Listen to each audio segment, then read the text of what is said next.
¿Qué tal, amigos? ¿Cómo están? Muy buenas tardes. Bienvenidos a nuestro webinar del día de hoy, en el que pues estaremos platicando con ustedes de algunos aspectos importantes de la norma de beneficios de empleados. Una disculpa aquí, como saben, pues es un programa en vivo y bueno, aquí algunos temas que vamos a estar comentando, pues justamente han venido discutiéndose en las últimas semanas, que precisamente, pues, como saben ustedes, estamos pues ya en el proceso de cierre de nuestro ejercicio. Y bueno, se vuelve necesario pues empezar a analizar algunas circunstancias, algunas situaciones que en la práctica cotidiana pues vivimos con motivo precisamente de la actividad propia del cierre contable, fiscal y financiero en las empresas. Como siempre, pues en nombre de todo el equipo que integra el grupo GSGM Fintax, les invitamos a que nos vayan planteando cualquier duda, inquietud, comentario, sugerencia que vaya surgiendo durante esta presentación. Al finalizar estaremos dando respuesta pues, a los comentarios, a las preguntas, inquietudes que vayan surgiendo. Como saben, esta norma de información financiera, pues es una norma que en principio y de acuerdo como lo establece la normatividad en el caso de México, la NIF de 3 y a nivel internacional, la NIF 19, pues es aplicable para cualquier entidad que emita estados financieros de acuerdo con estas normas, ¿no?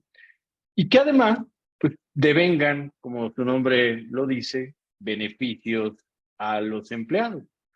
Obviamente, hay una excepción, bueno, no obviamente, más bien no hay que olvidar que hay una excepción que tiene que ver con las compensaciones basadas en acciones, que en el caso de México, pues son tratadas en la NIF de 8, ¿no? Entonces, eso es materia de otra disposición, pero que en principio entonces, pues vamos a tener la obligación de atender a esta norma, pues cuando nosotros tengamos, o como en nuestro carácter de patrones, devenguemos algún tipo de beneficio a los empleados. Esto es algo que ha sido muy importante o que debe ser muy importante siempre considerar, pues es que en muchas ocasiones tenemos pues, clientes de diferentes sectores, diferentes tamaños, y en ese sentido muchas veces dicen, oye, pues si yo soy una empresa pequeña, tengo que realizar este estudio. La respuesta, bueno, es tienes u otorgas beneficios a los empleados en tu calidad de patrón. Si la respuesta es sí, pues desde luego que hay una afectación que debe ser considerada por parte de la entidad para poder cumplir plenamente con presentar información financiera que sea útil para tomar decisiones, ¿no? Recordemos que esta norma, ¿no?, de beneficios a los empleados aplica cuando tenemos, por un lado, por ejemplo, planes que se celebran entre el patrón y los empleados, la empresa y los empleados, ¿no?, que de alguna manera le van a dar algún tipo de beneficio a los empleados o inclusive a los beneficiarios.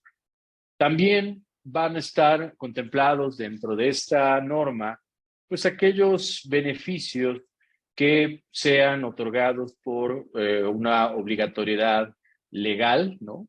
Y esto pues básicamente puede estar referido a un concepto legal porque está establecido en las disposiciones laborales específicas, o bien porque en determinado momento tenemos pues acuerdos, por ejemplo, derivados de contratos colectivos de trabajo, en el cual pues, las empresas están obligadas a realizar cierto tipo o a otorgar cierto tipo de beneficios o inclusive a realizar aportaciones a cierto tipo de planes que van encaminados precisamente a otorgar beneficios, reitero, a los colaboradores, ¿no?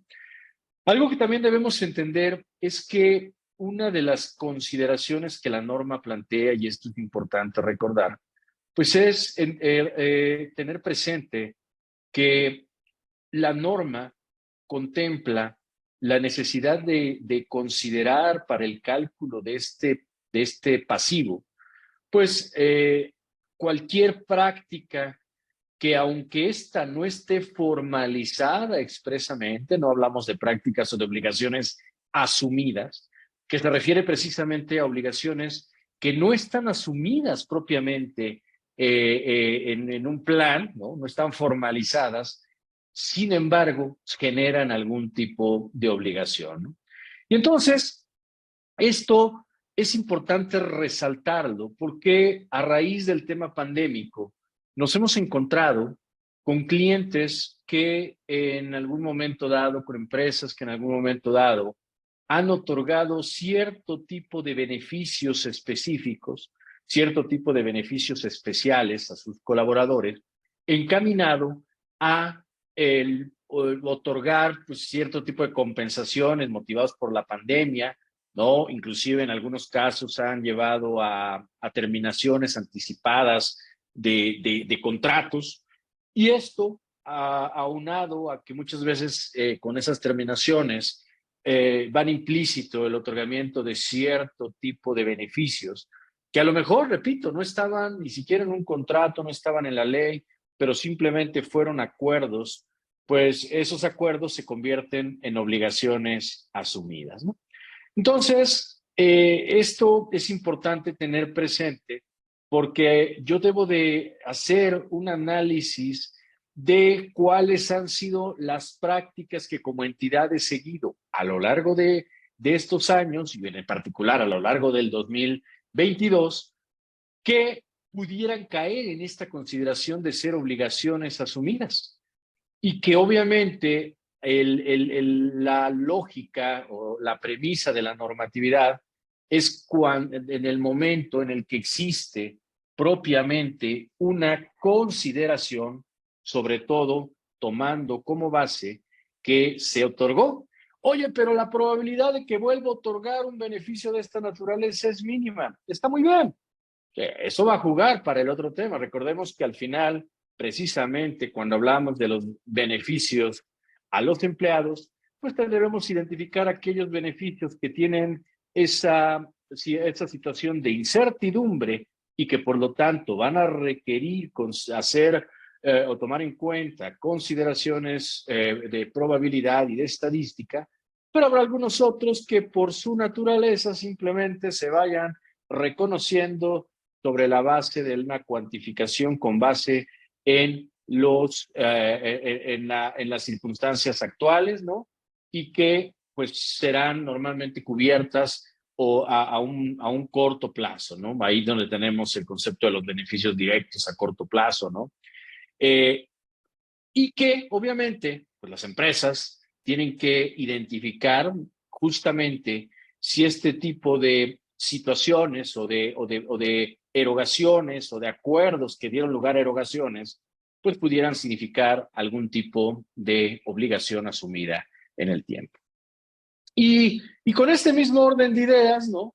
Pues obviamente recordar entonces que lo que acabo de decir, ¿no? Es cuáles son o a quién va a aplicar esta NIF, pues bueno, lo acabo de decir, ¿no? O sea, cuando tengamos esos acuerdos formales, cuando tengamos esos requerimientos legales o bien cuando estemos hablando de prácticas no formalizadas, ¿de acuerdo? Entonces, esto es importante, repito, porque pues muchas veces en la práctica cotidiana nosotros nos encontramos con clientes que nos dicen, es que a mí no me aplica porque yo no doy ningún plan de pensiones, porque yo no tengo ningún plan de retiro.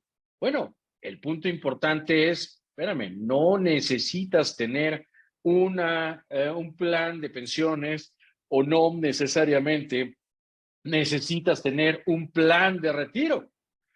Tú debes reconocer un pasivo por beneficios laborales cuando cumplas con 4 grandes condiciones que la norma establece, ¿no? Y en ese sentido, ¿cuáles son esas 4? Número 1, que se cumpla con la definición de pasivo, ¿no? Recordemos, de acuerdo con el marco conceptual, la definición de pasivo nos dice que se trata de una obligación presente, ¿no? Obviamente este presente es a la fecha de los estados financieros y que obviamente es una obligación presente que además es formal. ¿Por qué? Porque como ya lo dije, puede derivar de algo legal o algo asumido, ¿no? ¿Y esa obligación es una obligación de qué? Bueno, pues de efectuar algún tipo de pago por beneficio a los empleados. ¿Cuándo? Pues en el futuro, como consecuencia de las operaciones que han ocurrido a lo largo pues, de la vida de la empresa. Y entonces, esa sería la primera condición o el primer criterio, ¿no? Llámale como le llames, no necesariamente plan de pensiones, no necesariamente un plan de jubilación, un plan de retiro. El otro tema importante, como ya lo dije, es que esta obligación surge por los derechos que el trabajador ha recibido, ¿sale? Y que de alguna manera pues está vinculado con servicios que él ya prestó y que en determinado momento están sujetos a la ocurrencia de algún evento también o algún suceso futuro, ¿no? Recordemos que hay otro tercer elemento que es la probabilidad. Recordemos que en materia de normatividad financiera hay tres escenarios de incertidumbre: el escenario de lo probable, el escenario de lo posible y el escenario de lo remoto. Recordemos que la normatividad ante estos tres escenarios me dice, es importante identificar en cuál escenario te ubicas porque lo probable se registra, lo posible se revela y lo remoto se ignora. En este caso, al ubicarnos en un escenario de probable, de probable ¿qué? De que sean probable el pago de estos beneficios que se han devengado, pues entonces viene el cuarto elemento que es la viabilidad para cuantificar estos beneficios, claro, desde una perspectiva confiable, ¿no? Esto es muy importante.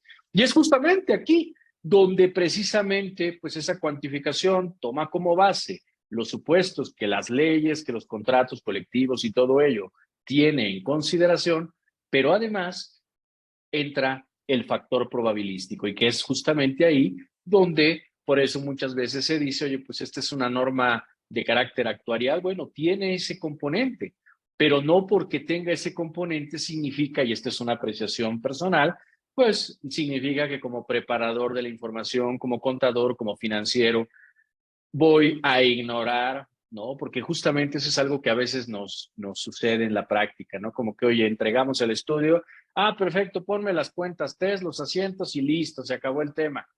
Sí, pero ¿entiendes realmente el por qué se está dando esta consideración? Porque al final del camino, tú debes saber, ¿no? Por qué algo puede estar o qué elementos pueden hacer que ese pasivo se incremente o que también pueda llegar a disminuir, como lo vamos a ver en unos momentos más, que también ahorita es uno de los fenómenos que se está revisando.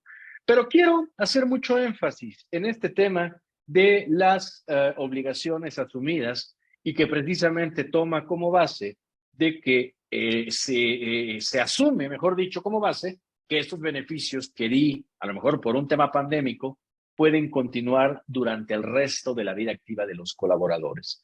Obviamente, pues ahí es donde viene esta parte fina de comunicación entre la administración y el consultor que esté llevando a cabo precisamente la determinación de estos estudios, ¿no? La verdad, algo que les debo señalar es otra vez, ¿no? De repente esa falta de alguna manera de conocimiento sobre la norma que al final, ¿no? Digo, es una norma, sí, que tiene este componente actuarial, pero lo que es importante es entender el por qué surge la norma y sobre todo porque eso nos va a dar la pauta precisamente para poder cuestionar en determinado momento a los preparadores. Y es un poco a lo que quiero llegar. Entonces, justo eh, entendiendo esto, el cómo opera la norma, pues es que vamos a entender algunos de los principales impactos. Y adicional a lo que he comentado, me quiero enfocar a dos impactos más en esta ocasión. El primero de ellos es el relacionado con las tasas. Recordemos que para determinar lo que nosotros conocemos como las obligaciones por beneficios definidos, ¿no? Pues al final del camino, esa obligación por beneficios definidos, lo que va a tener como consecuencia, pues es que yo tengo que determinar de manera importante ¿A cuánto asciende la obligación? En función de los beneficios que el trabajador ha devengado durante la vida laboral, ¿no?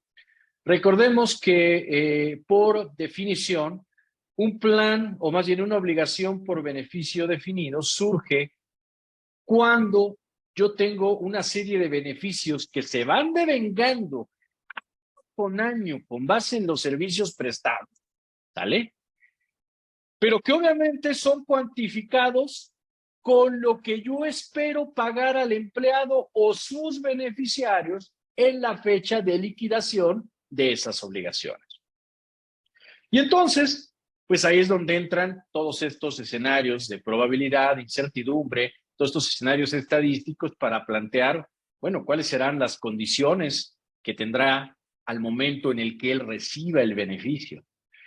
¿Cuál es la probabilidad de que este colaborador llegue a gozar de ese beneficio o sus beneficiarios? Pero obviamente, y recordemos que esto viene desde la normatividad de pasivos, siempre que hablemos de una obligación o de un compromiso a largo plazo, debemos tener en consideración que el valor del dinero en el tiempo es algo que nos obliga a reconocer la normatividad financiera, a menos que, y ojo, que a menos que la propia norma nos lo exima. Un ejemplo de ellos lo tenemos, valga el paréntesis, en la norma de impuestos a la utilidad, ¿no? Que expresamente dice, oye, si bien es cierto, puede ser que la reversión de ciertas diferencias temporales se dé en un plazo mayor a un año, no vas a reconocer ese pasivo por impuestos diferidos o ese activo a valor presente. ¿Por qué? Porque expresamente la norma dice que este cálculo te va actualizando año con año. En el caso de cualquier otra provisión de cualquier otro pasivo, bueno, pues en este sentido se le llama obligación por beneficios definidos porque precisamente esto que yo cuantifiqué que voy a pagar en el futuro con las condiciones esperadas en el futuro, lo tengo que traer a valor presente. Por ejemplo, en este caso que les pongo aquí, oye, tengo un trabajador, o que más bien, un trabajador que colabora para una compañía que otorga como beneficio 25 días de salario base por cada año de servicio al personal que se retira a partir de los 60 años de edad. Bueno, aquí, por ejemplo, el punto relevante es, yo tengo que cuantificar el beneficio. ¿Y cómo lo voy a hacer? Punto número uno, oye, bueno, pues, ¿cuál es el beneficio? 25 días por año de servicio. Son 21 años que tiene de antigüedad, según lo que veo acá de los supuestos. Por el sueldo, ¿pero qué sueldo? ¿El sueldo de hoy? No, el sueldo de hoy no, sino el sueldo que espero. Digo, este es un cálculo muy general, un cálculo muy simple, pero esperando el sueldo que va a tener, suponiendo desde luego que no hay un tema de carrera salarial, lo cual significa que él además no solo incrementa el sueldo, sino va a tener un efecto en la posición que también modificará inclusive los beneficios a los cuales tendrá derecho en el futuro. La probabilidad de que llegue a obtener ese beneficio, que aquí es donde también entra otro elemento estadístico, pero todo esto es lo que hace es darme, como lo dije hace un momento, el total de los beneficios devengados, cuantificados, con base en lo que espero pagar al empleado o a sus beneficiarios para liquidar esas obligaciones. ¿Cuándo? Pues obviamente en el futuro. Pero como el reconocimiento lo tengo que hacer el día de hoy, entonces precisamente ahí es lo que la norma nos dice, tengo que traer precisamente a valor presente. Y entonces, al hablar de valor presente, bueno, pues aquí es donde viene un primer punto importante. Bueno, porque si yo hablo aquí, por ejemplo, este valor, ¿no? Yo tengo una obligación por beneficios definidos, que es por 53,436, ¿no? Que es la obligación traído a valor presente. Si yo esto lo llevo un año después, o sea, cuando él cumple 42 años, pues obviamente ya aumentó el número de años, aumentó obviamente el salario y aumentó la probabilidad. Claro, ahora solo lo voy a descontar 18 periodos porque ya avancé un año más y por lo tanto proyectando a la fecha de esperada del retiro, traído a valor presente, es que llegamos a este valor. Y ahora llegamos a un valor de 60,917. Sin embargo, algo que es importante entender hoy con el tema de tasas, bueno, pues recordemos, las tasas de interés, ¿no? Al final, pues algo que ha estado sucediendo, ¿no? Es que estamos teniendo una pues, serie de incrementos, ¿no? En los últimos meses, ¿no? En donde al final pues, hoy estamos posicionando o estamos hablando, perdón, pues de una tasa de interés pues que está del orden del 8,5% como tasa de referencia.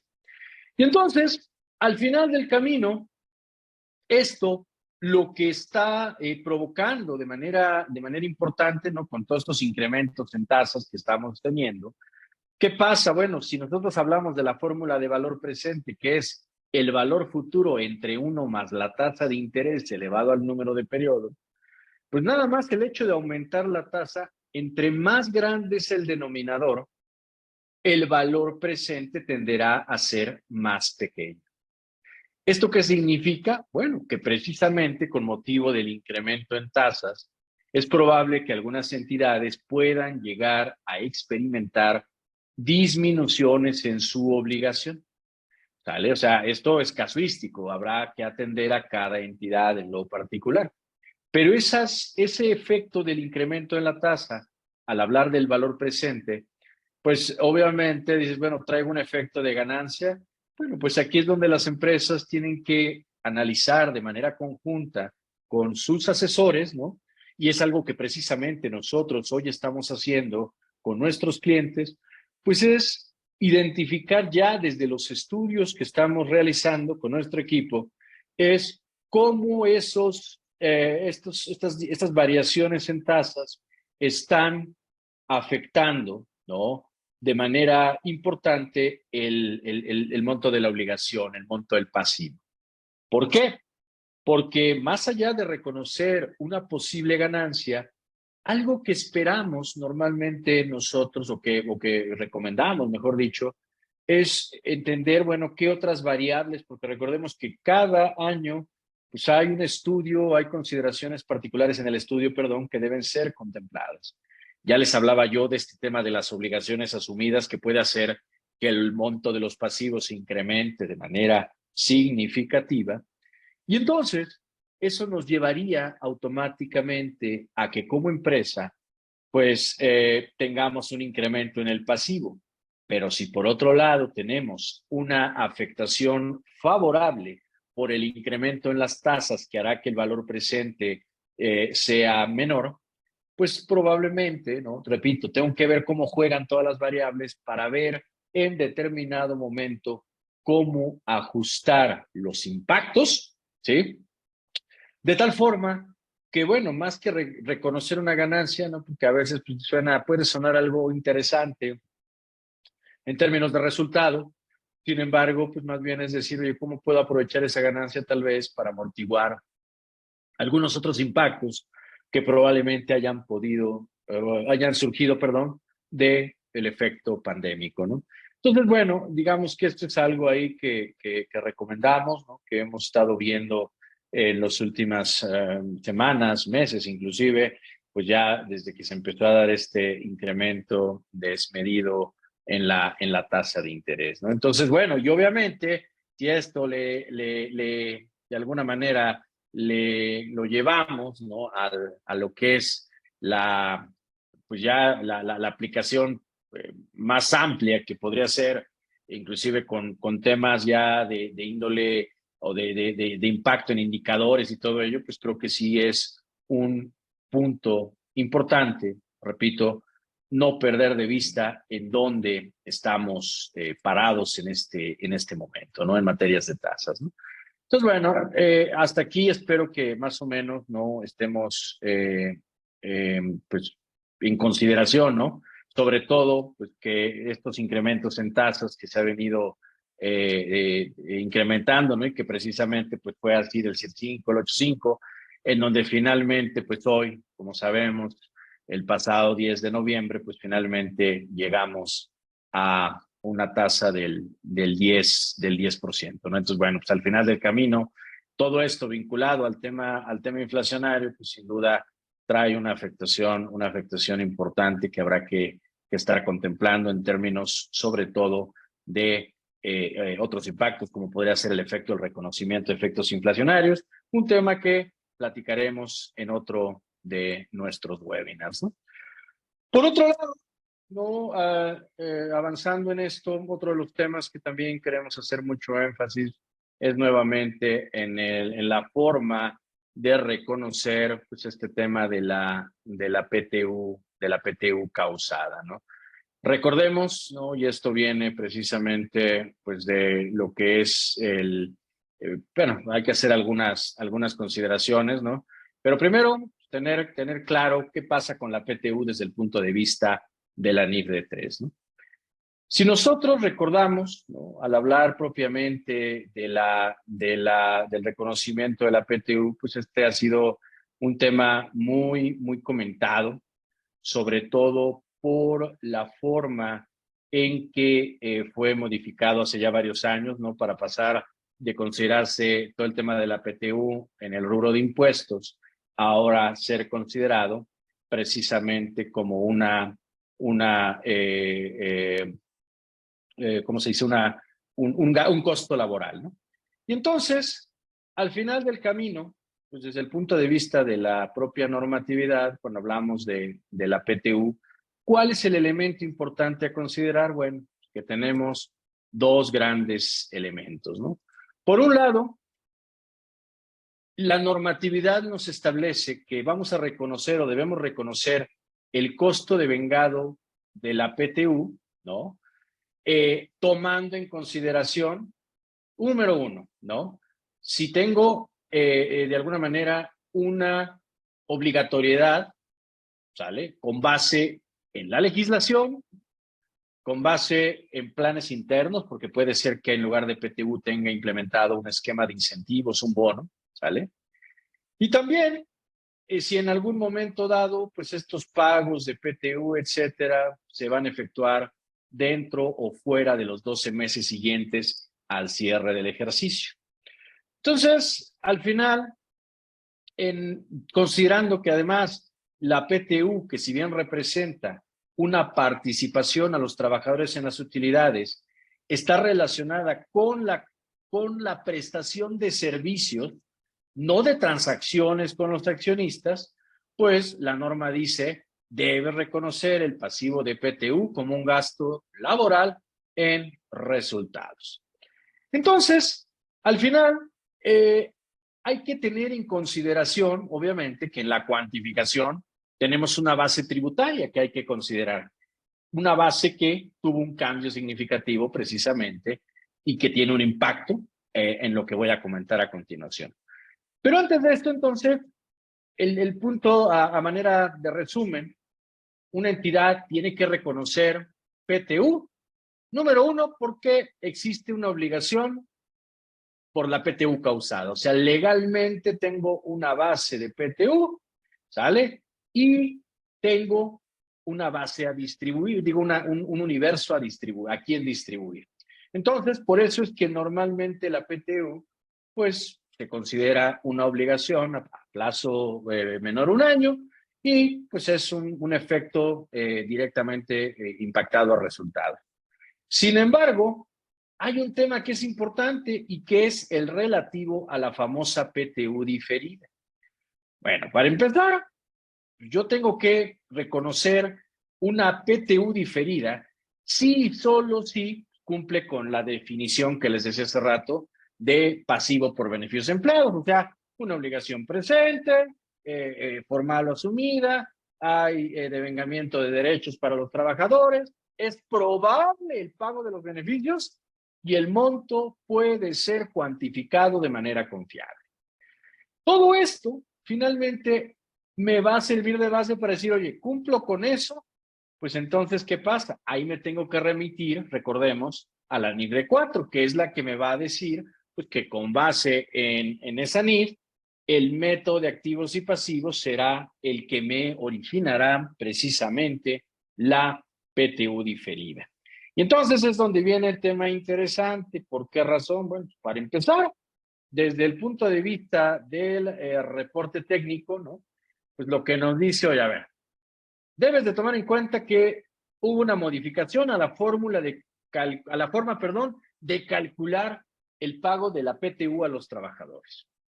Y entonces, lo que nos dice es, oye, por un lado, tú tienes que aplicar a la utilidad fiscal base de PTU, que determinas con base en la ley del impuesto a la renta, el 10%.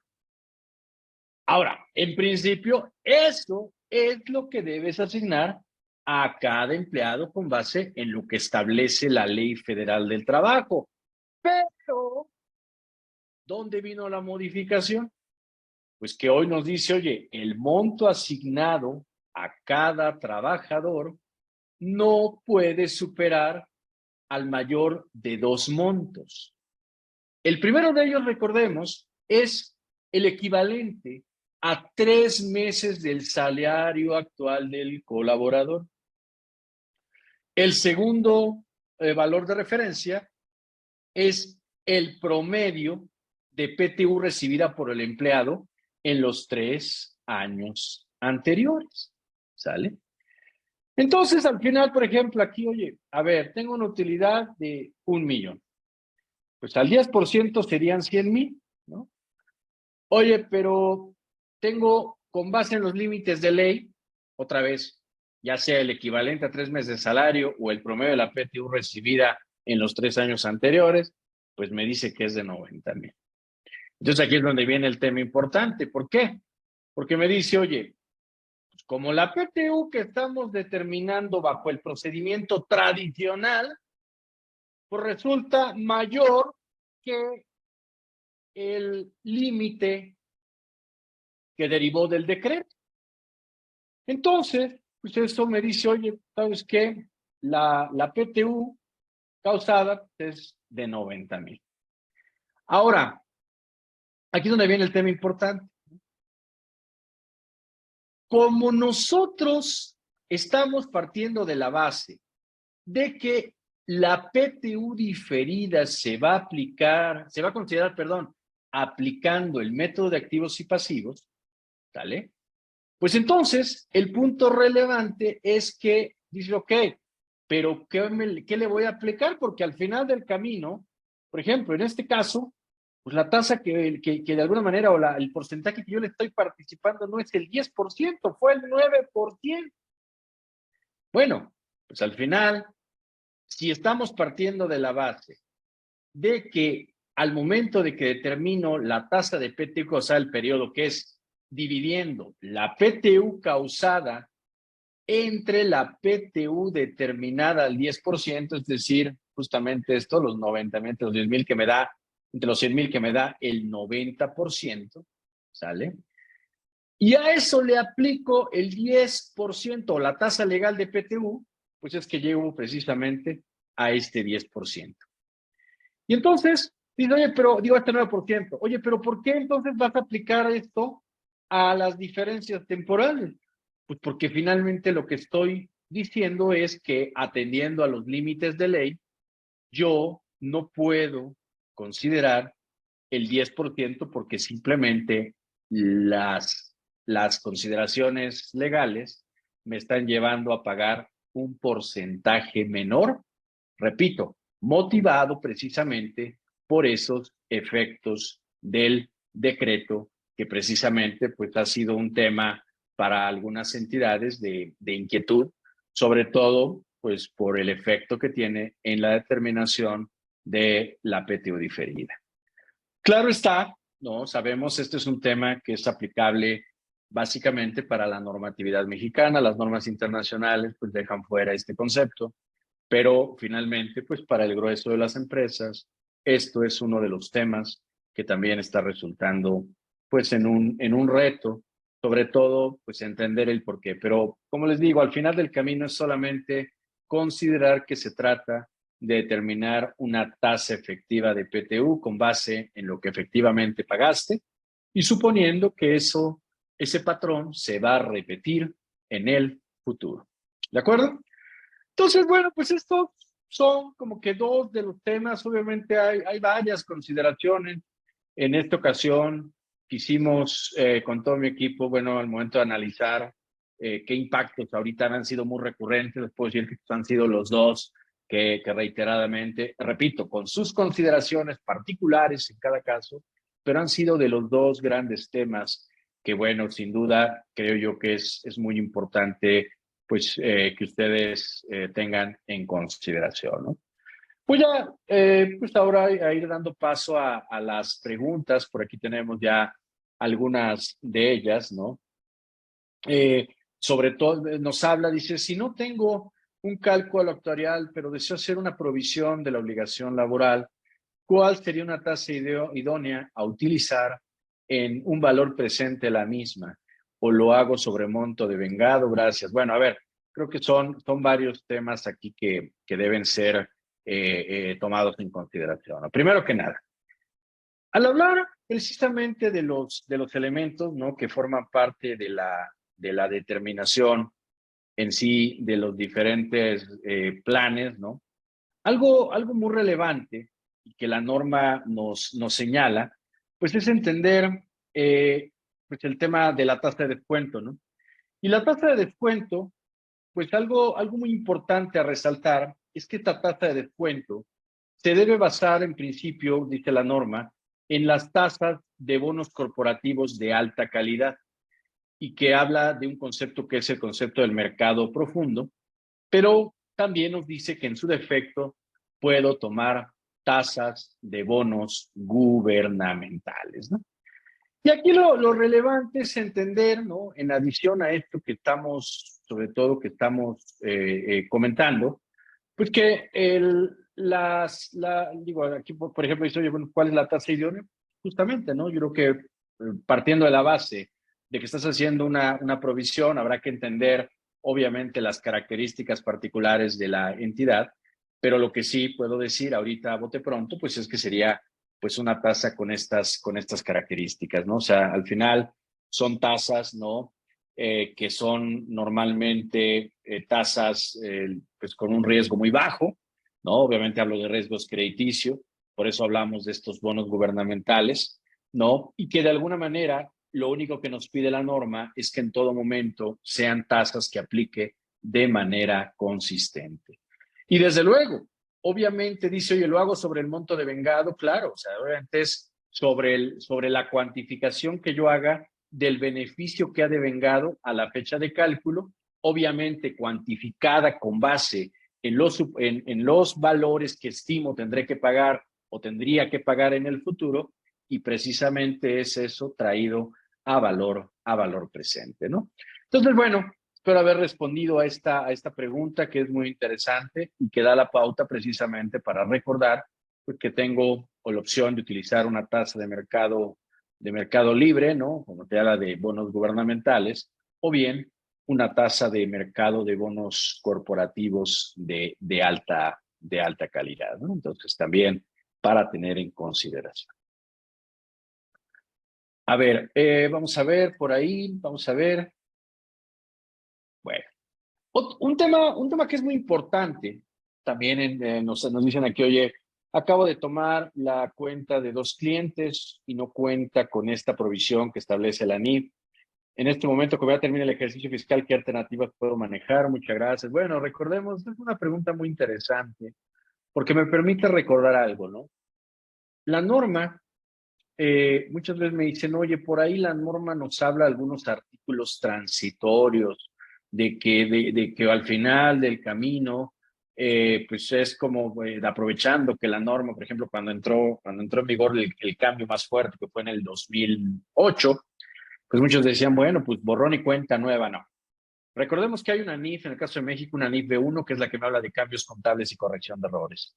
Una norma que no haya hecho, perdón, una empresa que no haya hecho su cálculo actuarial, la determinación de su pasivo laboral, evidentemente está en una omisión. En ese sentido, es un error contable y por ende pues la implementación de la norma tendría que hacerse de forma retrospectiva, ¿no? Y esa retrospectividad pues involucra precisamente esa reformulación de los estados financieros para dejar reconocido, perdón, al saldo, en el saldo inicial, en este caso del 2022, pues obviamente ya los efectos de esos cálculos no omitidos, ¿no? En ejercicios anteriores, obviamente afectando resultados de ejercicios anteriores, para que ya el 2022, pues obviamente contemple únicamente el impacto, ¿no? del propio del ejercicio, ¿no? Aunque si tomamos en consideración que estamos hablando de presentar información comparativa, pues esta información comparativa necesariamente involucraría que la entidad tendría que hacer el defecto retrospectivo al 31 de diciembre del año inmediato anterior, en este caso del 2020, perdón, al 1 de enero del año inmediato anterior, o sea, 1 de enero de 2021, que sería lo mismo 31 de diciembre de 2020. O sea, en otras palabras, hay que aplicar la NIFE 1 para quien me hace esta pregunta, y bueno, pues obviamente eso pues traerá un impacto significativo probablemente, dependiendo las características de su población, pero tendrá un impacto en los resultados de ejercicios anteriores, ¿de acuerdo? Muy bien, veamos qué otras preguntas surgen relacionado con esto. Vamos a ver. Vamos a ver en redes. Por favor, con toda la confianza, pueden ir planteando sus preguntas, inquietudes. Ok.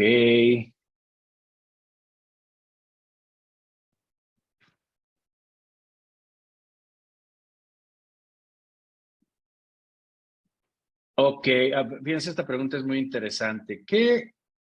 ¿Cuáles definirías como los elementos que impactan primordialmente el resultado en una empresa por concepto de pasivos laborales? Bueno, a ver, yo creo que esta pregunta tiene una respuesta muy amplia, pero yo creo que al final es entender que lo que va a afectar el pasivo y por ende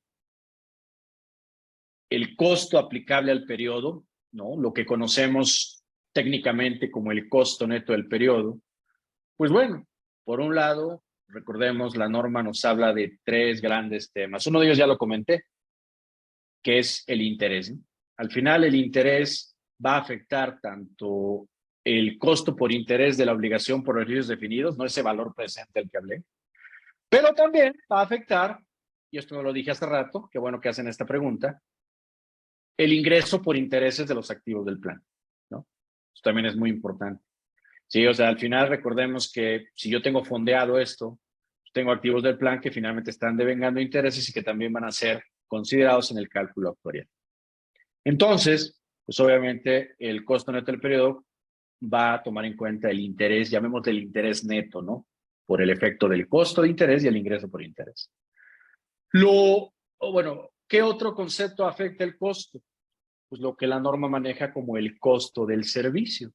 Entiéndase, lo que la norma maneja como el costo laboral del servicio actual, y por el otro lado lo que se conoce como el costo laboral del servicio pasado, que básicamente derivan o de reducciones de personal o de modificaciones a los planes de beneficios, ¿de acuerdo? Y el otro componente que también juega de manera importante es el efecto de las remediciones, ¿no? Que se hayan reconocido en los otros resultados integrales. Recordemos, ¿no? Que desde el punto de vista de la normatividad, ¿no? Tenemos todo lo que es el pasivo neto de beneficios directos del activo neto por beneficios definidos, perdón. Hay una posibilidad, de acuerdo como lo establece la propia disposición, ¿no? Que yo tengo la posibilidad de reconocer los efectos directamente en resultados, ¿no? Y esto básicamente es una diferencia que se determina entre los activos del plan todo lo que tiene que ver con el ingreso por intereses de los activos del plan, yo tengo la posibilidad de llevarlo directamente en resultados o bien a través de otros resultados integrales, pero solamente son esos ajustes. Los demás van directamente a resultados, ¿no? O sea, esto por la pregunta que me hacen también por acá, muchas gracias. Entonces, no, solamente lo que acabo de comentar serían los que afectarían las ORIs. Los demás tienen que llevarse directamente a los resultados del periodo. ¿Ok?